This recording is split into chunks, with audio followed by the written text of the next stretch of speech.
Hey everybody, welcome to Module 3. I have a little rundown on some of the things that we're going to be doing for the week and try and give you a little bit of primer so set you guys up for success on this. So by now you are in your groups. I want to go through and give you guys some tips on the group work because again, without a doubt, group dynamics are the biggest point of contention I get from having taught this class over 5 years now and seeing how the groups interact and engage on this. So here's a couple tips that can hopefully set things up.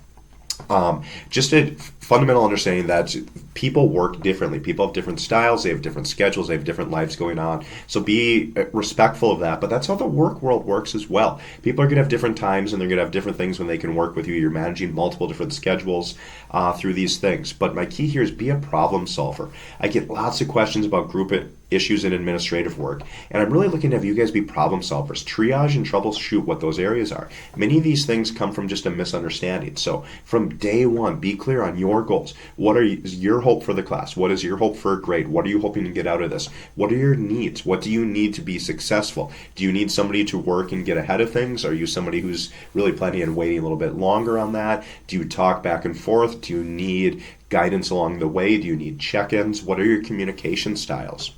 Knowing all of those things early on is going to be super helpful and making sure that you guys are able to be really proactive group members who are taking into all accounts, but also having your needs and feelings met on that as well. So be flexible in how you get there, work with your group members, and really be a group that is interested and engaged in helping support all members be successful on that. If there are questions, please come to me with a solution rather than vague thoughts. So often I'll get an email, usually 6-7 weeks into the semester, and say, so-and-so in the group isn't pulling their weight. Well, one, there's not really a question there, but two, I'm not privy to your internal discussions, so I don't really know how best to help you in those situations. So come to me and say, we're really struggling to get so-and-so in there. Remember to engage. We've tried different emails. We've tried different text strategies. We're thinking of trying to set up a group meeting to get everybody together. Would you be able to help us facilitate that meeting? Or do you have some suggestions that we can talk over in their area? There you're coming to me with a solution and you're giving me guided thinking. Then I'm able to give you much more targeted and hopefully helpful feedback for you guys.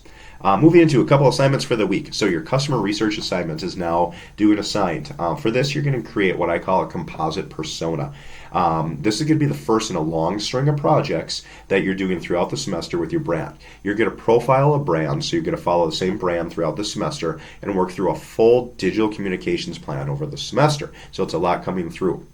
And we use these kind of things all the time in the industry, this composite persona. And they're really important to understand whom you are marketing to, because once you know that, then that unlocks so many other interesting things that you're doing. You're not just creating things for the sake of creating something that's artful or beautiful. You're able to justify everything back to what this audience is, what their needs are, what their wants, what their fears are, how you can help solve those things. And once you know all of that, that's super important. And then you're able to connect to all of the other things that happen from there. So early in the semester, what we're going to do here is create all of this, and then we're going to be able to work and refer back to this throughout the semester. So it's a super important foundational groundwork for all of the other stuff you're doing from here on out. So one important thing that I want to set up here is that you're creating something new. So you're not just sharing what the brand is currently doing on this. You need to represent a shift and why. Talk about why you're moving a shift. All of the potential brands that I gave you guys as groups to be able to work through, they're all chosen for a reason. They all had some manner of opportunity that they can be worked with. And remember, my challenge throughout the semester here is to be creative. Do something new and different. Don't settle for an easy answer on those things. That may seem like the easy opportunity, but in the long run, it's not going to be helping with you. So start on all of these group assignments. I recommend you start by reviewing the assignment sheet, the examples, and the rubric. That'll give you a sense of the framework that we're working in within this. So in each sheet, I have an essential question. Here it is: who is our ideal audience to target, and why are they the ideal group? Then there are some questions to discuss as a group. So let's unpack that a little bit. And what's really important there is that you are not answering that first question, that essential question directly. By that I mean that these aren't prompts to respond to. It's up to you as a group to figure out the best way to convey that information to me, and it is not using these as just call and response elements. So you would never want to use one of those guiding questions as a headline on one of your slides when you turn that in. Those are meant to be frameworks for you guys as a group to get together and talk through all of those pieces. This is new and likely will be something something, a new way of thinking, and likely be something that we'll have to work through throughout the entire semester. But this is, again, how the work world works. And so we'll get there. We'll work to it together. So your answer to this question, who is the ideal audience for us to target, and which audience you're using needs to be specific. If you try to be something to everyone, you will end up being no one to everyone. So that is kind of the operative idea here. So if you try to be a brand that works for everybody throughout this, you're going to end up not really connecting with anybody. So your customer research assignment asks you to make a complete customer profile, this composite persona of whom you're going to market to, and explain why you are choosing that group. A lot of people do great on that first part, but that second part's also half of the assignment. You need to make the case for why you are choosing that group. You should not be using who your brand is currently marketing towards. So it's not a research assignment. It's not about you looking for who this brand is currently going after. You should do your own research and come out to your own conclusions. So what is the market opportunity out there? Why does this represent a great opportunity? Not here's what they're currently doing. So it's not like a book report where you're reporting back to me. You should be doing your own level of analysis. So maybe you'll show who the brand is currently marketing toward and the shift you're recommending. That could work, but you definitely need to make the case for why. So unpacking all this a little bit. Who are you going to go after? And far more important, this is why. Hopefully you get that by now. What is appealing about this group? Are they underserved? Are you going to give them some sort of essential benefit that they don't have? Are they easy to market to? Do you have channels that you can really get in touch with them on? This is getting to a crucial point of the course, reporting versus analysis. Reporting is telling what you read or experienced, or in the context of this assignment, what you're going to do. The analysis is the why. It's your thinking behind it. It's your reasoning. Think about a TV weather map. Reporting is what has currently happened. So today it is currently doing this, it is happening this. But you need to go deeper. You need a forecast. You need to talk about what's coming, and the more interesting, the why behind it. Not just say that the temperatures are going to drop. Talk about here's the low front that's coming, and that's why it's going to drop. Hopefully that analogy makes sense. If not, please reach out and we'll talk through a little bit more, because that analysis is really the far more interesting part. And as such, it should take up the vast majority of your assignment.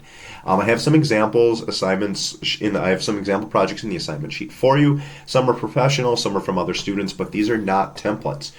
Sometimes students run into a problem that they take that and then just apply it for their own piece. But they are simply ways that I and other students have organized similar work in the past. As a group, it's up to you to look through. You can consult these, but also do outside research at other customer research presentations, and then figure out the best way for you guys as a group to come through each of those. Your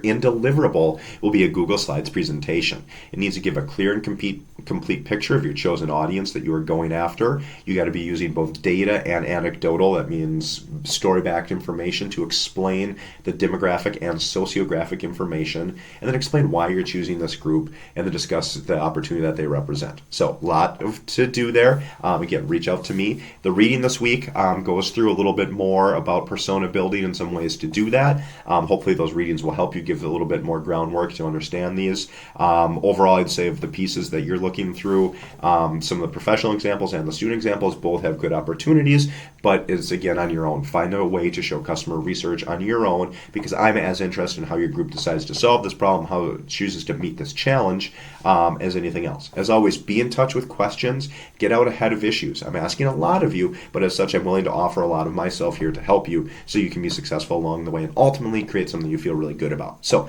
let me know what I can do. Look forward to seeing what you guys come up with, the first major group assignment, and I hope you all have a great week. Thanks, everybody.